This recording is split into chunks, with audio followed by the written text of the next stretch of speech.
Please दोनों लोग रुक जाइए, इस विषय पे बहुत ज़्यादा जाएंगे तो फिर वो डिफरेंट टाइप की डिबेट, जो कि आज मैं नहीं हूँ कि करें। रोहन जी से मैंने पहले रिक्वेस्ट की थी, बाकी लोगों से भी, कि इतनी दुखद घटना को इतना पॉलिटिकल कलर देने की ज़रूरत नहीं है।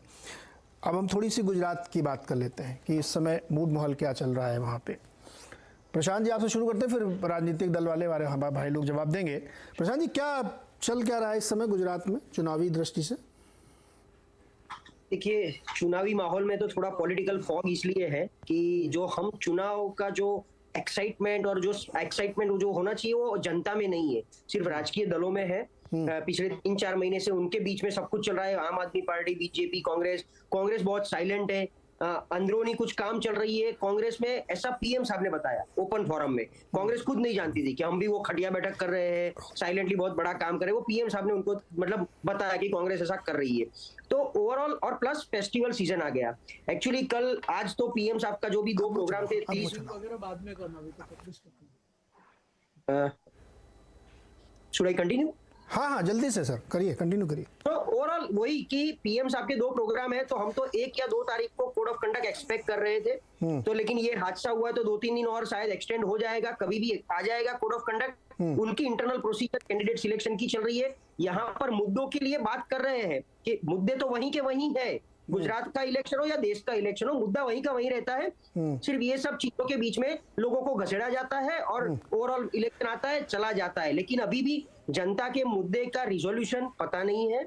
ओवरऑल महंगाई, बेरोजगारी, ये 2 इस बार गुजरात में भी बड़े मुद्दे रहने वाले हैं, जो आज तक हमने नहीं देखे थे गुजरात में हिंदुत्व पे ज्यादा बात हो रही थी। हिंदुत्व के भी आप देख ले सकते हो कि उसके प्रेशर में आके यूनिफॉर्म सिविल कोड का भी कमेटी का गठन कर दिया है, या मतलब बोल दिया है गुजरात सरकार ने कि अगर रिपीट हो जाएगी तो सरकार गठन करेगी कमेटी का और यूनिफॉर्म सिविल कोड इनका इंप्लीमेंटेशन का ट्राई करेगी। तो ये वापिस एक हिंदुत्व का ट्रम्प कार्ड खेल दिया है।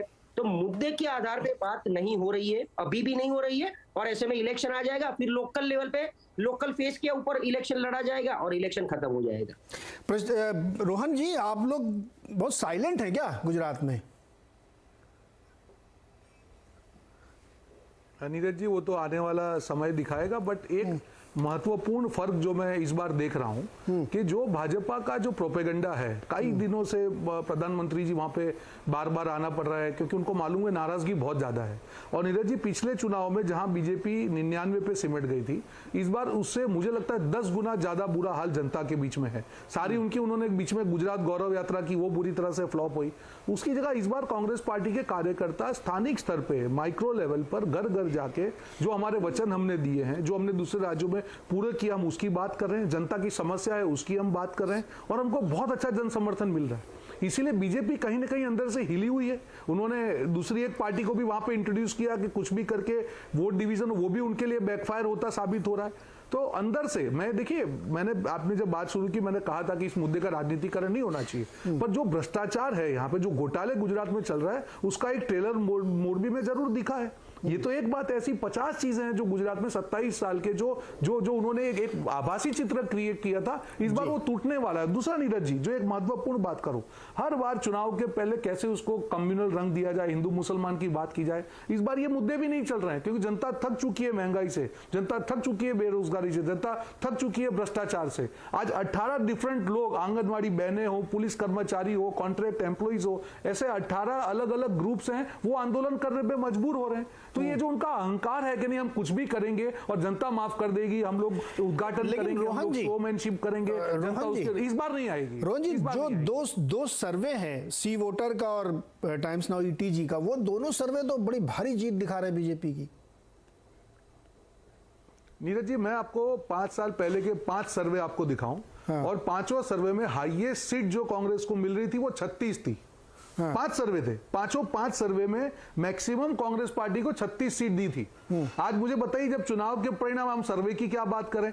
देखिए, आभासी चित्र से जो दूसरी जो आम आदमी पार्टी भी आई है, एक माहौल बनाने में कि हमारा ये चल रहा है, आपके ग्रास रूट पे वर्कर कहां पे है? कहीं ना कहीं आप बीजेपी के एजेंडा के साथ में चल रहे हैं, कहीं ना कहीं वोट डिवीजन में जा रहे, पर नहीं होगा। जनता समझ रही, गुजरात की जनता को मालूम है कि अगर भाजपा को हराना है तो कांग्रेस को जीताना जरूरी है, और इसीलिए हमने इस बार आम आदमी पार्टी ताल ठोक रहे हैं, आप तो है नहीं लेवल पे कैसे आम आदमी पार्टी के लिए आप कहीं नहीं, मैं हूँ। वो ताल उन्होंने देखे। हाँ। नीरज जी वो तो उत्तराखंड में भी ताल ठोकी थी और ताल ठोकने के बाद एक 1.25% वोट मिला और 1.25% वोट मिलने के बाद उनका सीएम का जो फेस था वो बीजेपी में जाके जुड़ गया। तो ये तो हर राज्य की इनकी कहानी है, मैं उसमें नहीं पढ़ना चाहूंगा। देखिए मीडिया मैनेजमेंट से ही अगर सरकार बनती तो क्या चाहिए था। आज जो बीजेपी जिस रास्ते पे चली आम आदमी उसी पे चल रही है, पर हकीकत कुछ और है और इसीलिए ये लोग डरे हुए हैं।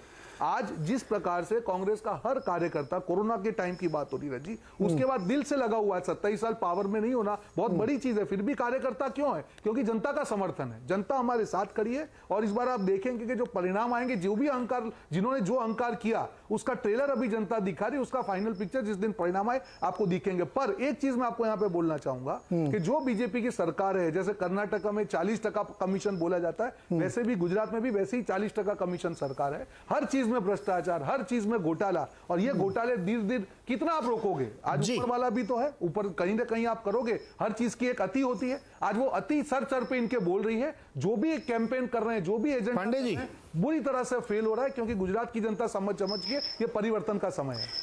पांडे जी, पोल जो है आ रहे हैं, सारे ओपिनियन पोल वो आपके पक्ष में दिख रहे हैं, लेकिन रोहन जी कह रहे हैं कि पोल पे उतना भरोसा मुझे नहीं है। पहले भी ऐसे पोल आते रहे हैं और अगर पिछले कई सारे चुनाव में देखें तो ये चैलेंज रहा है। तो क्या कुछ ऐसी स्थिति है, क्योंकि यूसीसी की चर्चा आप लोगों ने शुरू कर दी?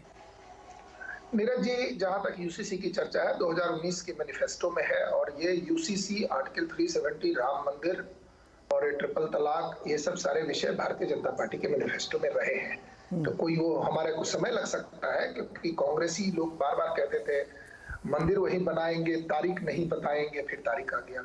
आर्टिकल 370 के बारे में भी कहते थे ये केवल बोलेंगे करेंगे नहीं। आर्टिकल 370 के साथ साथ 35 कैपिटल ए को भी डस्टबिन में फेंक दिया। देखिए उस सब बातों को छोड़ देते हैं। तो दो बातें हैं। रोहन जी ने कहा कि आप इस पर मत जाइए, जो ओपिनियन पोल है, आप जाइए पिछले बार के चुनाव पर। नो डाउट कांग्रेस का 27 साल से बाहर रहने में जो सबसे बेस्ट परफॉर्मेंस था वो पिछली बार था, लेकिन आपको ये देखना पड़ेगा कि कांग्रेस पार्टी ने जातिगत कारणों से जातीय दंगे कराने की कोशिश की। उन्होंने एक ओबीसी लीडर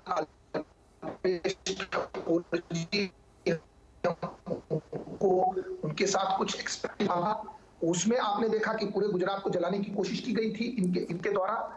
इसके बाद दलितों को भी, मतलब हिंदू समाज को, जो ये बाहर फॉरेन फंडिंग के थ्रू, जो अभी आप उसके बाद उसका सेकंड पार्ट पीएफआई है, तो उस फॉरेन फंडिंग के तहत गुजरात में लेबोरेटरी बना करके जातिगत दंगे कराने की कोशिश हुई थी और उससे 3 लीडर बनाए गए थे। ये तीनों लीडर इनके लिए काम कर रहे थे, चाहे वो हार्दिक पटेल साहब हो, अल्पेश ठाकुर जी हो और जिनेश मेवानी जी हो। ये सब करने के बावजूद अरे दो तो आपके आ गए।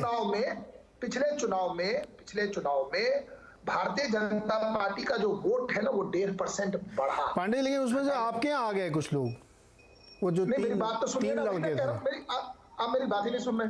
हाँ। मैं कह रहा हूँ आज देखिए उनको समझ में आ गया कि उनको गलत तरीके से यूज किया जा रहा था। वो देशभक्त लोग हैं, हमारे में आ गए, क्या हो गया इसमें? कल को किसी को भी लग सकता है। हमारे साथ एक कांग्रेस का प्रवक्ता, नाम नहीं लूंगा, इतने ज्यादा डिबेट कर रहे थे, 3 दिन के बाद उन्होंने पार्टी छोड़ दी, जिस दिन कैप्टन साहब ने छोड़ा। तो ये सब देखिए पार्टी में डिबेट करना। मैंने आपको 2 बातें कही। ये 99 सीट पे भारतीय जनता पार्टी है, ये उससे भाजपा का वोट कम नहीं हुआ था। 1.5% वोट पिछले चुनाव में भी बढ़ा था। और तीसरी बात जो इन्होंने कही कि देखिए महंगाई है, बेरोजगारी है, ऐसा है वैसा है। देखिए जो दिक्कत है वो जनता को पता है। अगर रोहन गुप्ता जी का कोई पुराना डिबेट निकाल लीजिए यूपी चुनाव से पहले का, सेम लगेगा कि ये देखिए रिपीट हो रहा है। ये कह रहे थे कि आंधी है प्रियंका गांधी जी के नाम पे उत्तर प्रदेश में, और 6% वोट था कांग्रेस के पार्टी से, वो लगता है 1 या 1.5% पे निपट गया।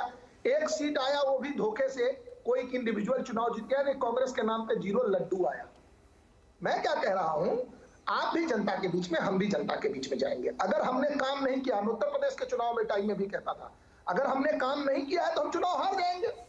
27 साल से गुजरात की जनता हमको आशीर्वाद दे रही है, तो ये तो आप मानेंगे ना कि हमने कुछ किया होगा। या तो ये हर चुनाव में 2 ही बात होती है, किसी भी डिबेट में बातें करेंगे, फिर चुनाव हार जाएंगे, फिर बोलेंगे कि इन्होंने जनता दे दिया बीजेपी को वोट। तो जनता दे दिया बीजेपी को वोट तो कोई कारण होगा ना देने का। आपको क्या लगता है जी? जनता जनार्दन है, जो जनता भगवान विष्णु के अवतार के रूप में जनता जनार्दन कहा जाता है। तो 27 साल तक हमको दिया जा रहा है। 2 बार चुनाव हुआ, 26-26, पांडे जी रुकिएगा, मुझे ब्रेक लेना है सर, अब ब्रेक से लौट के आते हैं। लेकिन अगर याद रखिएगा ये जो मैं कह रहा हूँ, हाँ, मैं इस यहाँ जब दोबारा आएंगे तो आप यहीं से कंटिन्यू करिएगा। मुझे छोटा सा ब्रेक लेना है, ब्रेक के बाद चर्चा जारी रखते हैं। जपन और राकेश के पास भी चलेंगे।